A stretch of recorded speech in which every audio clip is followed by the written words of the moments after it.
요즘 다양한 전통들이 생겨서 이제 종교뿐만이 아니라 다양한 학문 분야에서도 어떻게 하면 삶을 성공적으로 살 수 있는지, 어떻게 하면 더 행복하게 살 수 있는지에 대한 다양한 정보들이 생겨났습니다.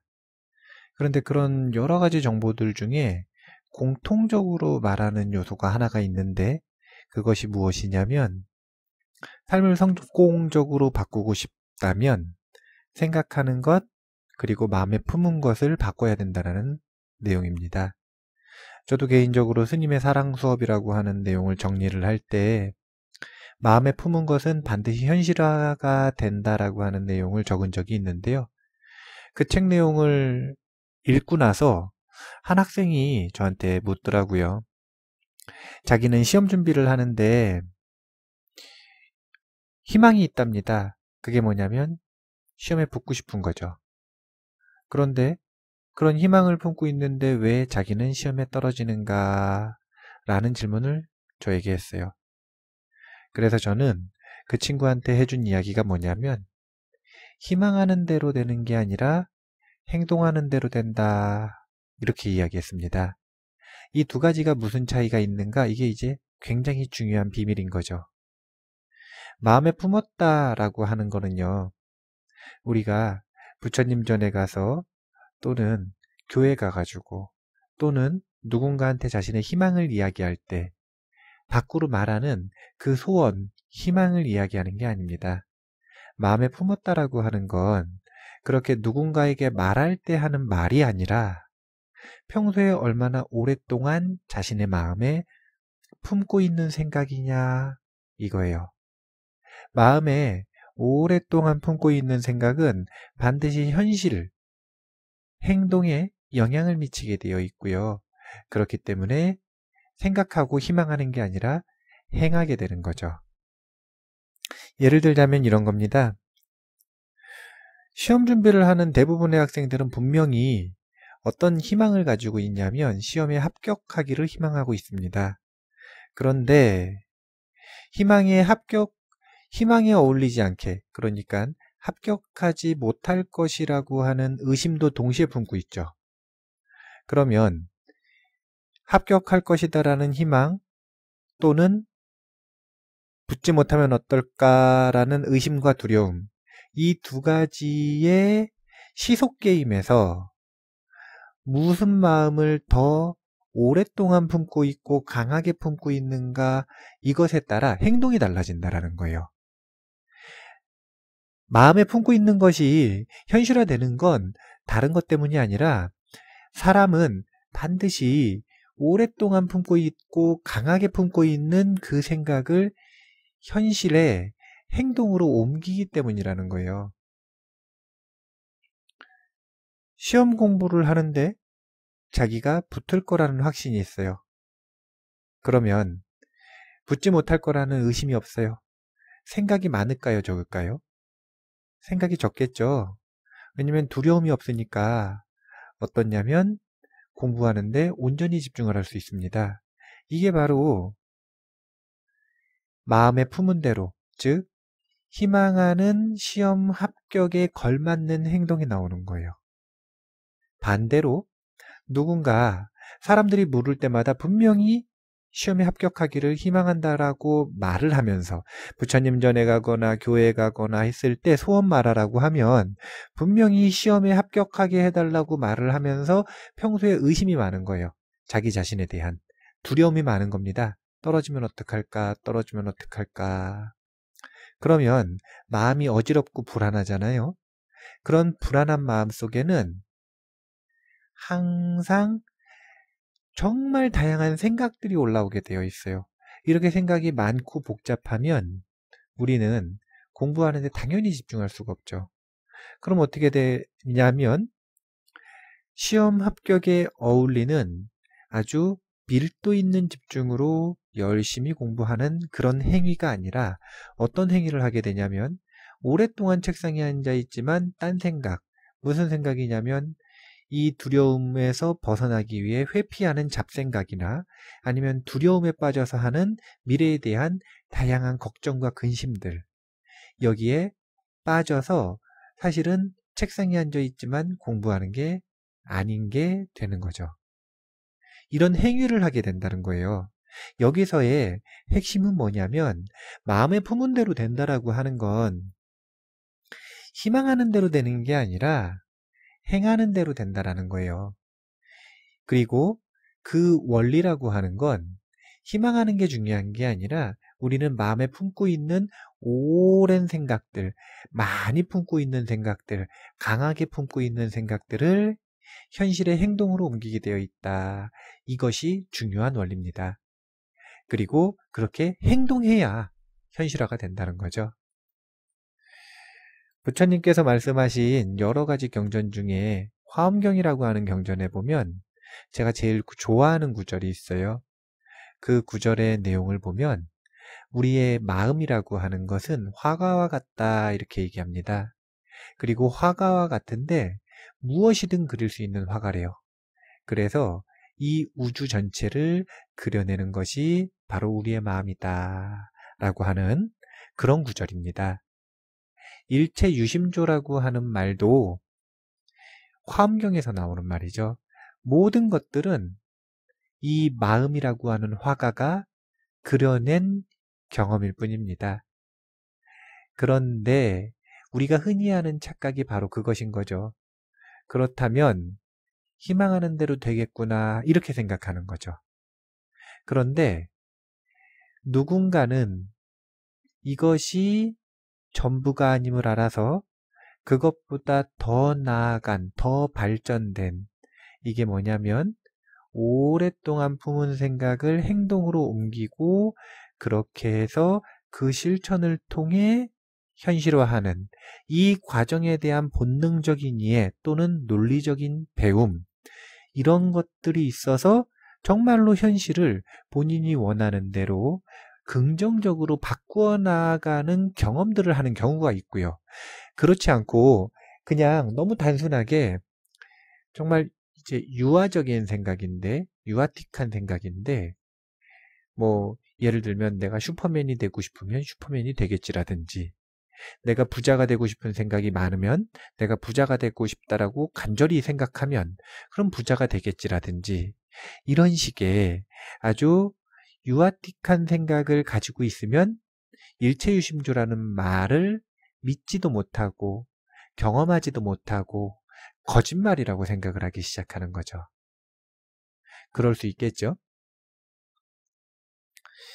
이 한국 불교에서 매일 읽는 경전 중에 천수경이라고 하는 경전이 있습니다. 근데 그 천수경에 보면은 이제 육향이라고 하는 부분이 있어요. 아약향 도산 도산자체절 이렇게 돼서 내가 만약 도산지옥에 간다면 도산이 절로 무너지기를 발언합니다. 이런 내용이에요. 그런데 도산지옥에 간다라고 하는 건 희망하는 대로 된 걸까요? 희망하지 않는 대로 된 걸까요? 아니, 칼산에 고통받으러 가고 싶은 사람이 누가 있어요? 희망대로 안 됐다는 거잖아요. 희망대로 안 돼서 도산지옥에 끌려간 존재가 어떻게 도산을 무너뜨릴 수가 있겠어요? 이것은 희망으로 되는 게 아닙니다. 어떻게 해야 되냐면 실천으로서 된다라는 거예요. 이제 어떤 행동을 실천했을 때 내가 원하는 결과가 나오는지를 구분하고 분명하게 알 수 있는 힘을 지혜가 있다라고 이야기를 하는 건데, 지혜가 있다라고 이야기를 하는 건데, 그 지혜가 아주 중요한 거예요.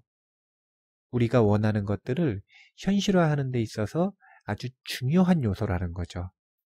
도산지옥에 갔을 때 끌려간 거죠. 잘못해가지고.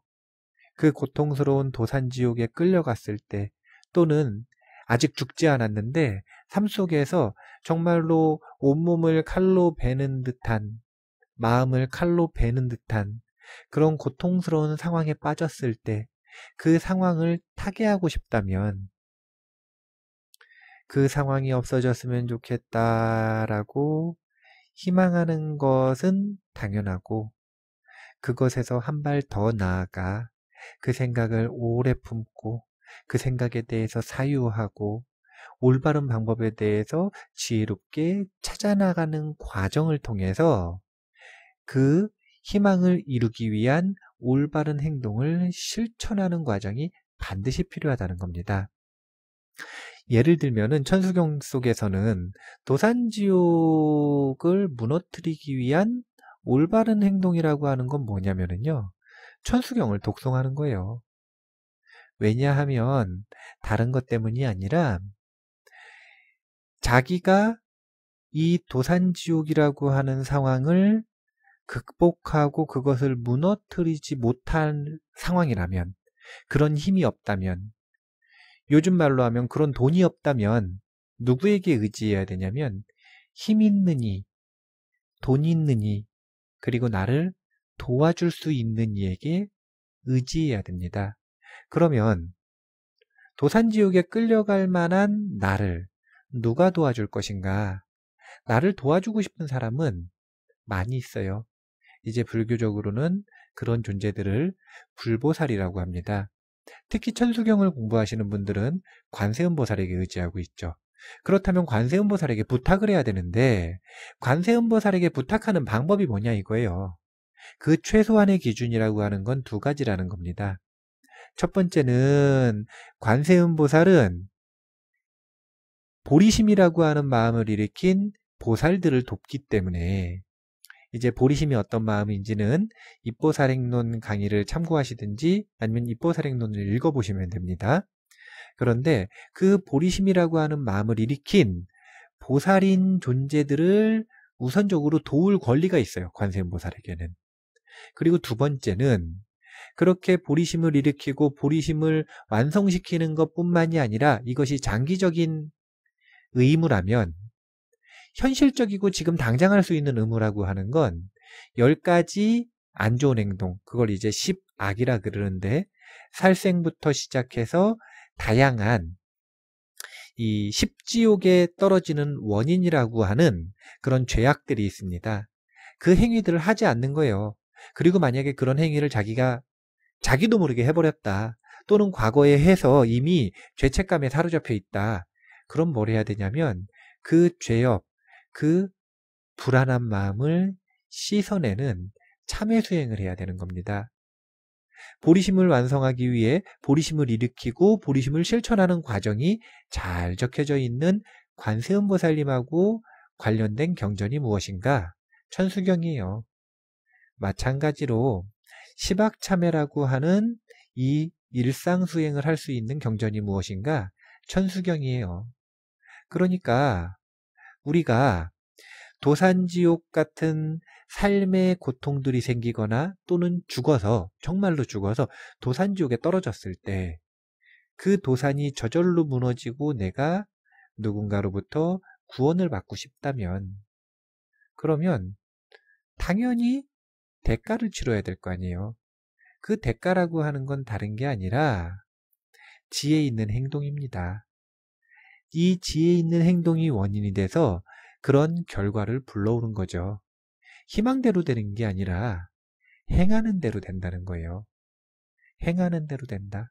희망대로 되지 않습니다. 행하는 대로 됩니다. 그리고 이 행하는 대로 되는 것을 우리가 성취하기 위해서는 무엇을 행했을 때 무엇을 성취할 수 있는가 라고 하는 이 인과의 지혜를 분명하게 배우고 알 필요가 있다는 거예요. 처음에는 일단 조금 이 맨땅의 헤딩처럼 외우는 것도 좋아요. 이런 행위가 이런 결과를 낳는다. 이런 행위가 이런 결과를 낳는다. 그렇게 외워서 그것을 실천하는 것을 반복하다 보면은요, 자기도 모르게 공통원리를 찾을 수 있게 돼요. 그리고 공통원리를 찾게 되면 그 원리를 가지고 이제는 새로운 상황 속에서 해답을 스스로 찾을 수 있게 되는 거죠. 근데 그전에는요, 부처님께 의지하고 부처님의 가르침에 의지하고 그리고 현실에 스님들께 의지하면 스승이 있는 것이기 때문에 자신이 지혜롭지 못할 때 지혜로운 해답을 스승에게서 올바로 구할 수 있을 것입니다. 오늘 중요한 내용이라고 하는 거는요, 두 가지인데, 첫 번째는 일체유심조라는 말을 오해하시면 안 된다라고 하는 거예요. 그 거짓말 아닙니다. 정말로 마음에 품은 대로 됩니다. 그런데 다만 마음에 품었다라고 하는 것의 진정한 의미가 다를 뿐이죠. 희망대로 되는 게 아니라 행동하는 대로 된다. 그럼 어떻게 하면 행동할 수 있느냐?